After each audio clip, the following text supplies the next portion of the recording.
hindi pa sana kami aakyat mga tol dahil magpapahinga pa sana kami, pero nag-alala din po kasi kami kay Arnel at para matulungan din namin siya mga tol, no? Dahil yun talaga yung pangako namin sa kanya mga tol, na tutulungan talaga namin siya sa pagligtas sa kanya mag-ina, dahil tinulungan niya rin kasi kami mga tol, no? Lalong-lalo na yung anak ko ay naligtas po sa kamay ni Commander Bagnot nang dahil po sa kanya mga tol.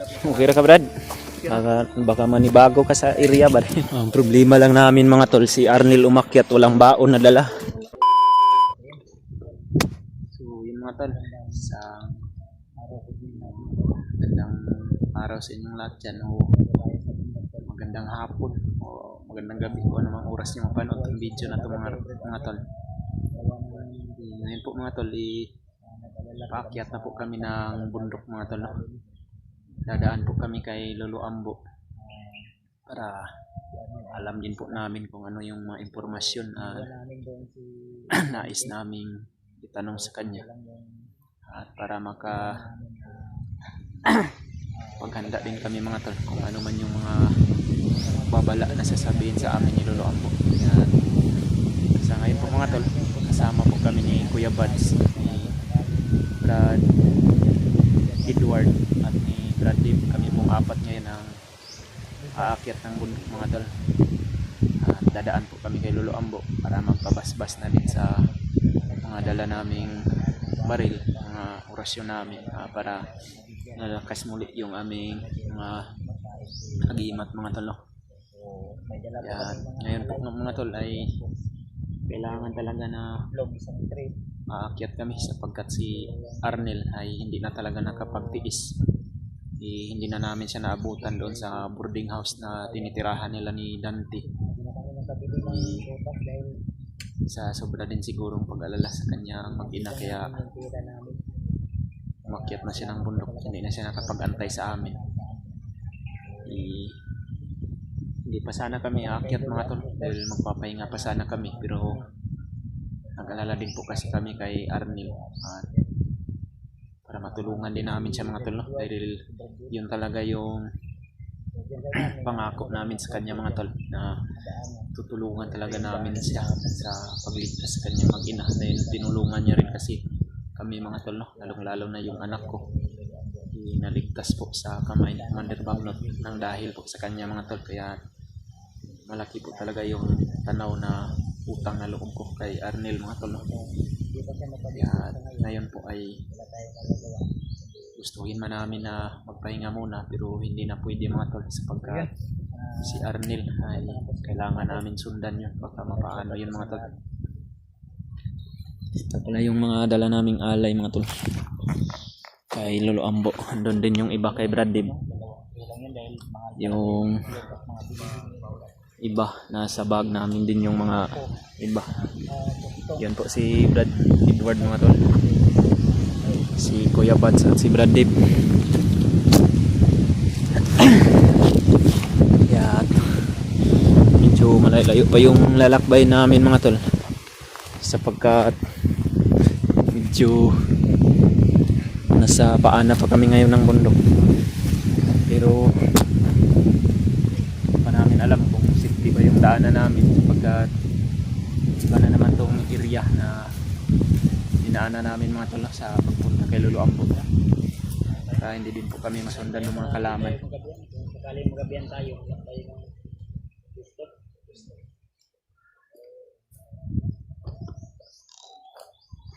Tuloy na to. Tuloy-tuloy na to. Pagpunta namin kay Lolo Ambo, diretso na kami sa area mga tol. Hindi na kami babalik pa sa bahay dahil kailangan na talaga ng tulong din ni Arnel ngayon. Kung sino man yung mga nangangailangan ng tulong sa bundok.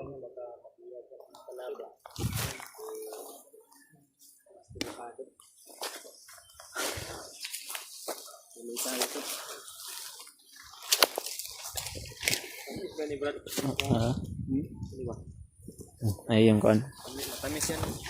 Okay ra ka Brad? Baka manibago ka sa area ba? Matagal ka rin na hindi nakabalik sa pag-explore ba? Pahinga ba? Ang natin tayo galing. Pero sanay naman tayo dito. Walang problema.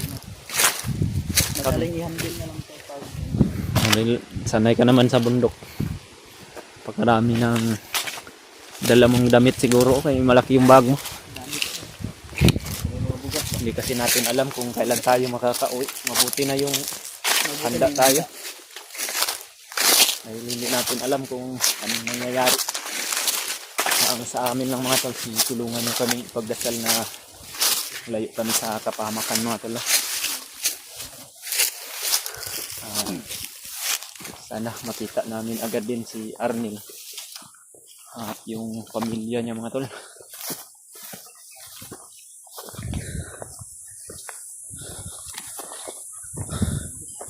Yeah, at importante po talaga na dadaan kami kay Lolo Ambo mga tol para hindi kami mahirapan sa paghahanap.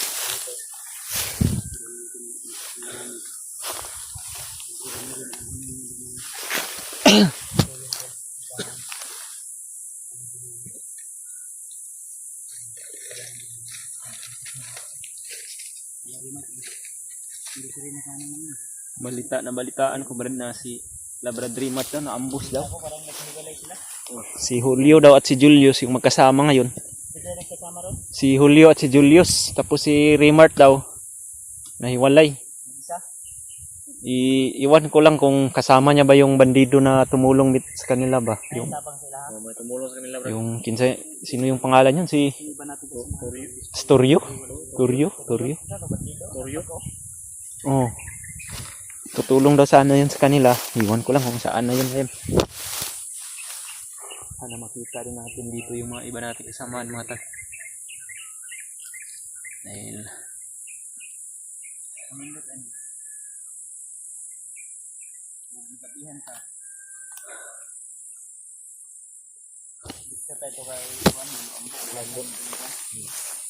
nadaan talaga tayo kay Lolo Ambo para hindi na tayo mahirapan kung saan yung area ngayon. Matanong din natin kung nakayar natin mo itong ating bus yan. nakayar man. Naapalagi po ikuan lagi. Bagulbul. Bugat magad ni Brad Edward mabugat daw. Nanibago sila sa bigat ni Brad Edward ba? Ambag. May bigas. May paano yun? Mga kuan ni mga trapal, bugas, nilata nga, tinapara po.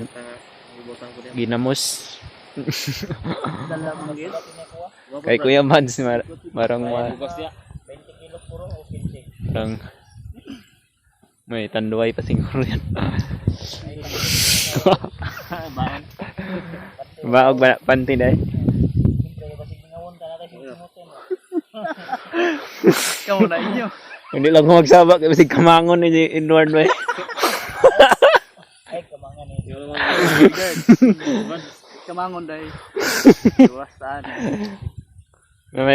May asawa ka na Brad? Wala pa. Bana. Ay may bana. Asawa, hindi bana. Meron na? Meron na Brad? Wala. Meron na. Ay meron na. May panty ka rin siguro dala dyan. Secret. Baka magkapalit ba? Wala katong walay labag yun nindot Brad. Oh, nindot. Di, pagsunog sulupin gid, di para napang ba? Oh. Ha? Di, andam na ang idan. Ayun ni labag. Wala ganyan labagan. Imong gi sulsulupin na. Lagi lang ako sa Klaro gid di mas. Lagam yan sa Brad kay kauno nagbayawak ko Brad. Basta mga may hawak mo target na bro. Buwan ay kinay. Kadal. Kung sa kuan pa ni antik na. Antik na. Yung bandido na bro. Pwede na ibenta kay Bustoyo. Loya bandido na. Tara. Nenta kay.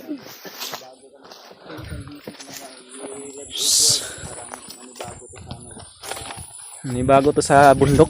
Matagal kasi itong nakapagpahinga. Tagal din nakabalik. Ano to? Yung butas yung dala nyo. Bali. Butas pa rin. Noon Brad. noon pa to. Tumigil Ito. siya sa pag-explore baka yan pa yung butas niya ba na. Ito pa rin. Huwag kang kumpiyansa niya. Brad. Yan kan bakaban. Last explore. Ito yung lapok sa huling explore. Yung putik. Ay, hindi mo na Dapat hindi linisan nalinisan. para mataas ang value. Nandyan pa yung mga bakas ng kahirapan pala. Yan yung huling explore pinagdaanan ng butas na yun, abutan. Marami na pinagdaanan to. Yeah, ingatan mo yan, Rodan, na huwag mag-agaw ng kalaban natin.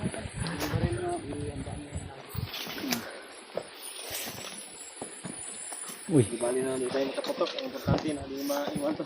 Dala natin na alay. Importante na. Nag-minute ito. medyo malayo-layo pa talaga yung lalakbay natin. Yun, napakalayo na ng lalakbay natin pero malayo pa yung lalakbayin. Malapit na pero malayo pa. Malayo na pero malayo-layo na.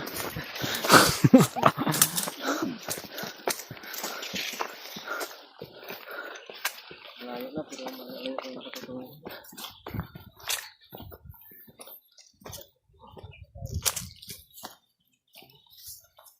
Kung hindi lang sana si Arnil na kuwan doon, hindi pa sana tayo makapakyat. Ano? Arnil umakyat. Next day pa sana tayo Next day pa sana tayo akyat. akyat Pero hindi na pwede. hindi pwede na. Dahil napangakuan natin yun na tutulungan natin. Matanong din natin kay Lolo ang bakit kung kumusta na yung kalagayan ng kanyang pamilya. Ang problema lang namin mga tol, si Arnil umakyat, walang baon na dala. Walang baon yun, walang baril yun. Ang kain niya ngayon yun, bayabas at papaya na naman yun. Huwag natin isipin dahil ano din yun. Ha? Kasa din yun. Oo, mandirigma din yun. Kasana din yun si Arnil kung ano yung dapat kainin dito sa mundo. Kahit bunga ng Jemelina, pwede na yan, basta walang... Sarap niya no. Ano, may mga niyog pa dyan, oh. Puno ng niyog dito. Hindi pa kasi ito kalayuan. Malayo pa tayo sa katutungan natin. Malayo pa tayo sa area ni Lolo Ambo.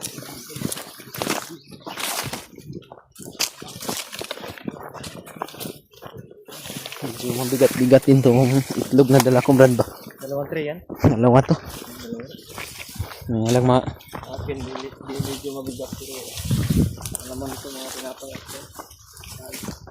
Bigat na. okay lang. Ha? Ikaw hindi ka pwede magdala nito dahil bago ka pa lang eh. Hindi, okay lang yun. Masasanay din tayo. Okay lang? Buwan ka pa, no? Okay lang. Buwan ka.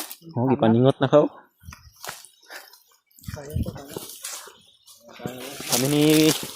Kaming tatlo, parang wala lang sa amin to dahil lagi kaming umaakyat ng bundok. Ilang kuwan si Presidor nagkuwan, pahinga. Matagal-tagal na daw. Saan nga na? Lagi dahil. Oh? Nabre? Ang dinadaanan natin ng mga bandido. Wala na talagang safety na area dito sa bundok ba na? Halos lahat ng area may mga bandido na. Pupunta doon. Nakanapadaan lang Bandido, no? Nakita naman. Bandido ba na? Hermas nyo ang hermas. Taas na baril yung baril. Ako orasyon lang muna yung gagamitin ko dahil may dala akong itlog. Operasyon yung Nasa bag yung pan ko tapos mas maganda yung walang putok. Mas maganda ang mga tayo. Hindi muna tayo magpaputok para Kung pwede, sa liris nilang lalaki. mainit na paraan tayo gagawin. Hindi natin alam kung saan ang ruta nila. Ito ang kampo. Baka nandun sa iba. kung magpaputok tayo, madali nilang malaman na mayroong mga kalaban dito. So, pero kung kailangan talaga na gamitin, andyan naman si Kuya Bads. Ano po eh.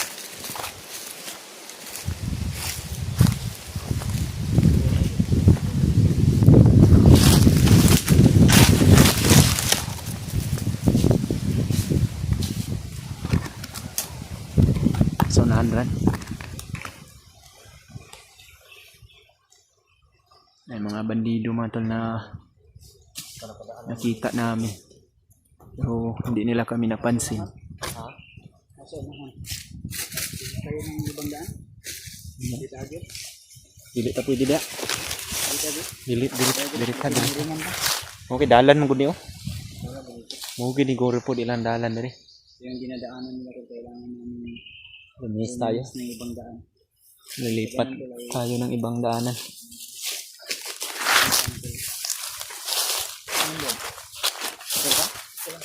Bumag na kulbaan ka. Kita sa bandido brad, marang luspad sa kamay.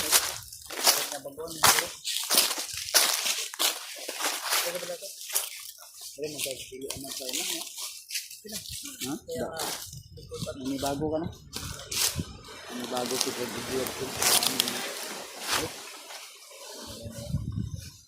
Ano ya? Ha? Offense ha, dahil baka may mga patibong sa mga nilagay sila dito.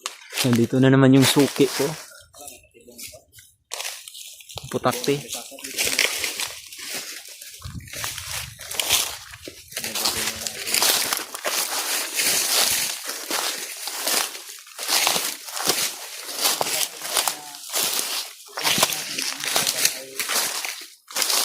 Dala pa naman tayo mga Ito talaga yung natin to baka mga pag makita to ng mga bandido, ito talaga yung hahabulin nila mga pagkain. Kaya ingatan natin to para to kay Lolo Ambo.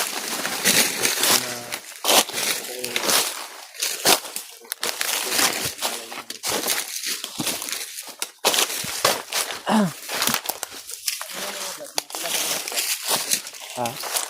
nakangkitaan tulo rin. Si Kuan, ikaw nakabantay man ka kanat sunod. Nasa unahan duha. Waloy. Lumiyas kami ng ibang daan, umiwas kami doon sa aming binabay na daan. Dahil may nauna sa amin, hindi pwede na mapansin nila kami. Baka mambos kami. Tara man. Na sila dito. Bro, Pero alirto daw. baka yung daanan, binabantayan nila. Bawat daan guro pa kuan ng bundok paakyat. Kung tayo sa bro, murag na mga agi. Diri oh, marag na po yung mga bakas diri sa kuan. Mga batas dito to. Bukan para masabi ko sa iba namin kasamahan na huwag silang basta-basta content.